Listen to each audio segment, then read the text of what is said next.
সালাম রইল। আসসালামু আলাইকুম। তো যেহেতু আমি নাগেরহাটের সন্তান, আর আজকে আমার খুবই আনন্দিত হচ্ছে যে নাগেরহাটে মাদক বিরোধী আন্দোলন এখান থেকে শুরু হোক, এখানে সমাজ পরিবর্তনশীল হোক, শান্তি নয় ফিরিয়ে আসুক। এই অসুখ যে মাদক সেবন করে পরিবার ধ্বংস হয়, পিতা মাতাকে জবর করে উল্লিখিত আছে অনেক কিছু।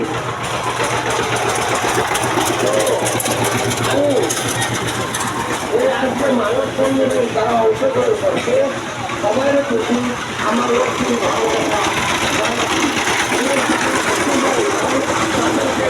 এই মানব সম্মেলনে সম্পৃক্ততার সাথে সংযুক্ত হওয়ার জন্য আহ্বান জানাচ্ছি, তথা অত এলাকার সুদূর নাগেরহাটবাসী সাথে সাহেবগঞ্জ, ওয়ালি ঘোয়া, মাঝের সোনার ঘোয়া, শান্তির হাট, কদমতলা এবং অরুণলতা, মঙ্গলের হাট, মাঠের হাট, এই সমস্ত এলাকার যারা সমাজসেবী আছেন তারা আমাদের সাথে সম্পৃক্ত হন।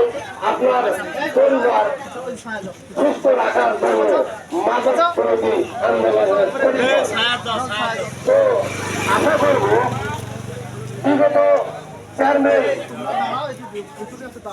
মরহুম ইশতিয়াক আহমেদ উনি যথাসাধ্য চেষ্টা করেছিলেন এই যে সবরলীর বিচার কাজ করার জন্য, তার সাথে ছিলেন সেই সময়ের আমাদের নাগেরহাট মসজিদের হুজুর জাকারিয়া রাসেল।